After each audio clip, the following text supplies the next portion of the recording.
Like, oh my gosh! Hi sa inyong lahat! Ito pa rin po ang lihim ng liham sa number 106.7 Energy FM. Mare, bago ako mag-react dyan, ha? Uy, baka gusto mong tapusin. Ay, sorry. Nakakaloka to. May chat kasi ako eh. Bangga, wag mo sabihin radyo, sabihin mo. Energy!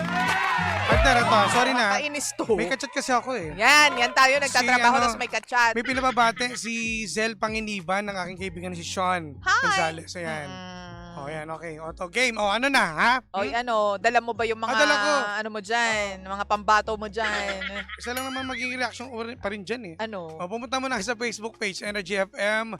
1067. Yes. So, ito Ito na. Nandiyan na sila. Ito lang yung aking reaction. Galit ako. Ayan na nga. Yun naman talaga magiging reaction ko. Nagalit ako sa lalaki. Bakit sa lalaki? Kasi ganito, alam niyo naman kinukutoban na siya. Sana pinag-usapan o kinausap niya na kagad direkta doon sa kanyang asawa.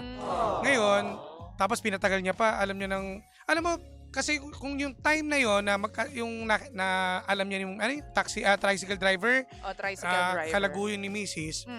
Kung yung time na yon na meron ka ng kinukutabang ka na, totoo talaga, kinumpronta mo na at pinapili mo siya. Oh. Hindi yung, kasi for sure, hindi ka pipiliin yun. Masaya sa doon sa tricycle driver eh. Kasi kilig-kilig eh. Oo, kilig-kilig. Bago. Tapos gumawa pa ng paraan, ginamit yung 20,000 pesos mo na ipon, pabalik dito. So doon ako Nayayamot. nayayamot kay kuya. Kay Alex. Kay Alex. Yan. Yun lang naman. Pero ngayon, kasi doon mo malalaman eh. Alam mo, hindi naman ako kontra eh sa kanila kung anong desisyon nila. Pero ako tatanungin, kung mahal ng asawa mo, yung lalaki, hayaan mo na siya. Diba? Kumprontahin mo na, papiliin mo na. Ganun lang yun. Tapos, diba, hinayaan niya. Tapos may mga kapitbahay pa nagsabi, ganun. Ibig mo sabihin, Jim, kung ikaw yun nandun sa sitwasyon na yun, unang beses na makita mo siya, papipiliin mo agad. Kakausapin ko siya. Kasi, hindi. Pangalawa, kasi di ba sabi mo, meron pang nalaman niya na kumbaga, totoo nga, yung may kalaguyo si Mrs. True. Di doon pa lang, kakausapin ko na. Ngayon, mamili ka na sa akin. Kahit mag-asawa tayo, tapusin na natin to. Oo. Huwag na tayo maglokohan, Huwag na kumbaga. maglokohan, ganun pa. Gumastos pa akong papunta doon sa probinsya nyo, tapos babalik ka rin pala, ginamit mo yung 20,000 ko. Loko eh, diba? Alam mo, ang sakit lang talaga isipin na minsan may mga mag-aasawa talaga na kung kailan medyo tumatagal na sila. Sabi nga nila, yung tinatawag na Pagsubok. H. 3 years yan, 5 years, 7 years. Ganun, 8 years, may ganyan yan. May basihan eh. Siguro sa akin kasi 7 eh. 7-year Yun yung itch. pinaka matindi na. Kumbaga patindi pala. Oo. Bawat taon naman sa isang relasyon para padagdag yung pagsubok eh. Yung challenges. Challenges, oo. Pero in fairness sa'yo, Jim, Sorry, ngayong araw na to. Seryoso ngayon partner ha? Oo nga. Kasi usapan mag-asawa to eh. Pero Oo. kung ako pagpipiliin, yun nga kay Alex, may mali ka doon, Brad. Oo. Dapat kinausap mo na siya unang pa lang. Eh paano naman kapag halimbawa, kinausap niya nga, tapos biglang iniwan yung tricycle driver, willing ka ba na balikan yung asawa mo? Siguro hindi na. Sa akin. Dahil? Nagawa nga niya yun eh. Di ba? Babae pa. Di ba sana kung lalaki gumawa, babae yun eh. Ganon! Halika dito, lumapit ka, tatampalin kita. Hindi, sorry. Hindi, Oo. babae, wala ka sa loob. Di ba? Tapos hindi pa siya Kapag nahiya. lalaki, pwede okay lang. Di bale sana kung imagine lalaki. Imagine mo naman yung mga chismosa, di ba? Yung kapitbahay. Nakita babaeng, di ba? Parang, ano na magiging reaksyon ng mga ibang mga kamag-anak ko? Kung talagang hindi nyo na mahal isa't isa, maghiwalay na kayo. Feeling ko ang mga lalaki talaga pagdating sa bagay na yan, ganyan kasi yung trend, di ba? Kapag halimbawa, may ibang lalaki yung jowa mo, yung girlfriend mo, ang tatanungin agad ng lalaki, may nangyari ba sa inyo? Kasi ang lalaki, territorial yan eh. Posibleng walang nangyari dun. Di ka sure. Malay mo nagtitigan lang. Loko, malay mo, backrage eh. Backrage sa tricycle eh, malay mo, umalis-alis sila. Pumunta sa mga matataas na lugar, like Antipolo. Taga saan ba yan? Walang nilagay. Wala, yun. Nakakaloka. Malay mo nga lang naman. Bigyan kasi- natin ng benefit of the doubt. Malay mo, super magkaibigan lang sila. Tapos partner, ito pare, ito pa. Tapos napabayaan pa yung bahay, ano yun? So ibig sabihin hindi na siya seryoso sa buhay, I mean sa relasyon kasi 'di ba ang babae kaya mo bang iwanan yung mga gawaing bahay, Ako, madumi? sorry pinag-uusapan nga namin kanina ni Tita Cora. Hindi ko yata kaya yung pabayaan yung Diba? mga hugasin. Hugasin, 'di ba? Ilang araw yung inaabot? Maghapon. Maghapon, 'di ba? Yak! Wawa! Hindi ba mga sa loob ng bahay yan eh. Totoo. Tsaka nandyan na yung mga mga ipis, Yan. ganyan. Bukod pa dyan, partner. Langgam. Bukod pa dyan, siyempre tatrabaho ako, Oo. walang nagluluto, walang True. pagkain doon, tatanungin mo, saan yung pagkain? Wala. Diba? Madadatnan mo doon, So, pinggan. ano ba? Hugasin. Pababayaan mo na lang o ilalaban mo? Kasi nga, at the end of the day, asawa mo pa rin yan. So, nagtatanong sa atin itong si Alex kung ano po ba, ilalaban ko pa po ba or pababayaan ko na lang silang maging masaya together?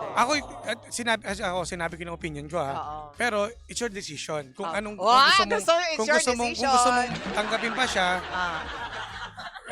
nasa sa'yo yan. Diba? Ako, sa akin hindi eh. Kung ikaw yung tumamang lalaki Oo, dun sa kwento.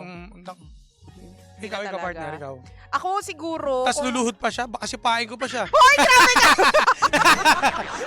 Ay, sorry. Hindi ka magiging violent ngayong umaga na to. Pero siguro ako, hindi na rin. Kung halimbawa, sister ko siya, halimbawa, friendship ko siya, uy, friend, tas nag-open up sa akin about that. Sabi ko, sasabihin ko, alam mo, niloloko mo lang yung sarili Diba? mo. Tsaka 3 Diba? taon pa lang yan, partner, ha? True. Paano pag dumating pa yung mga hanggang 10 years na kayo magkasama? Alam mo yung sinasabi nila na if ever na meron dumating na ibang tao sa buhay mo, tapos mas naging masaya ka dito, piliin mo yung pangalawa. Oo, tama. Kasi hindi mo naman pipiliin yung pangalawa kung mahal mo talaga ng totoo over the bakod talaga yung una. Diba? Yes, So, ito. piliin mo yung pangalawa. Tama ka doon. Eto, meron akong advice doon sa babae, Ano? doon sa asawa niya. Ngayon, ganito, nagmahal ka, di ba? Mm. So pinagpalit mo siya sa isang sa tricycle driver. Hindi ako against doon ha. Wala Kung anong tayong trabaho doon. niya, Oo. wala akong problema doon. True. Ngayon, panindigan mo 'yan. Kung talagang mahal mo yung lalaki, patunayan mo. Paglaban mo. Paglaban mo. At kung mahal ka rin ng lalaki, Oo. 'di ba? Dapat meron din siyang guts na Yes. panindigan ka rin at ipaglaban ka din. Tsaka tingin ko hindi na may hinutot ng tricycle driver yung babae. Paano mo na siguro? Walang pera. Kinuha nga niya 20,000 pesos ng lalaking asawa niya, yung Alex eh. Kaya nga. So ibig sabihin, hello. si Laura. Hi, Laura. Hi, Laura. Nagising na yun. Yun lang naman sa akin. Kumbaga, patunayan mo. Oo. At panindigan mo. Ginawa mo yan eh. Ang nakakatakot lang dyan, baka nga mamaya, hindi naman siya panindigan ng lalaki. Bahala ka. Kasalanan mo yan. Yung babae, yung asawa mo, yung should face the consequences Oo, of what tama. she's doing. At Diba? wala ka nang dapat intindi. Huwag mong problemahin yun. Mm. Yung si Alex, huwag mong problemahin Alex yung problema ng asawa mo na kung ano man mangyari sa relasyon nila. Ang bahala dali, sila. ang dali mo namang kausap, Jim. Dali mo kausap. Oo, pag sa bagay mga lalaki kapag alam na nila na may nangyari or nakukutuban niya ng lalaki kapag Oo. may nangyari sa dalawang to. Yes. So, Diba? Nararamdaman yan. Hindi, vice versa tayo. Pati rin naman yung mga Oo, babae. kumbaga Kaibigan ko ramdam naman yan ng tao kung yung kanilang mahal, yung kanilang karelasyon, may ginawang okus-pokus with somebody else. Yes. Diba? Tsaka lang sa loob niya, tingin mo, di ba, hindi siya natakot, yung babae, yung asawa niya na makita sila. Oo. Diba? Oo. Diba? Sa, in broad daylight. Oo, yun Tapos nga marami eh. pang mga chismosa sa Oo, paligid. Oo. In fairness naman, kasi parang harap-harapan mo ng niloloko at iniiputan sa ulo. Yun yung term ng mga Oo, matatanda rin. iniipot, oo. Iniiputan sa ulo yung asawa mo. So, if I were you, Alex, mag-goodbye ka na nga lang sa kanya. Tama. Kasi wala na ring point na pakikipagbalikan kung wala ka ring tiwala na eh. Yun, wala na. Diba? Isa rin yan eh. Diba? Kung tipong lagi na lang i-question mo yung mga gagawin niya, tapos titingnan, parang tatanungin mo yung sarili mo kung faithful ba to sa akin or loyal ba to sa akin. Tapos hindi mo masagot yun, wag na. Wag Alis na. ka na lang doon sa relasyon. 'Di ba? O di kaya naman, pwede rin kasi partner na bigyan mo ng chance na patunayan niya yung sarili niya dahil baka naman magbago. Kasi Actually, mahirap naman talaga makipaghiwalay kapag asawa na eh. Ayun naman, yun din naman, kumbaga, desisyon niya yun. Kung gusto mo pang pabalikin siya o bigyan ng chance, no, itong asawa mo, nasa sa'yo pa rin yan. Nasa sayo Eh pa ako, rin. tinatanong mo ako di sasagutin kita. Huwag ka na nagagalit ka. sorry. Sabi ng mga nagko-comment dito, Gina G, mag-comment si DJ Jimbo. Sorry ha. Gigil sa comment. High blood pala itong lihim ng liham. Diyos ko. Grabe ka Yun lang naman. naman. Hoy, basa tayo ng mga comments mula po sa facebook.com/energyfm1067. Sabi ni Liz Panganiban, love at Energy FM. Sabi ni Sir Rain, pabati naman po sa HK, pauwi na sa Webes ng Pilipinas. Sa iyo, Kuya Sender, wag na pong balikan.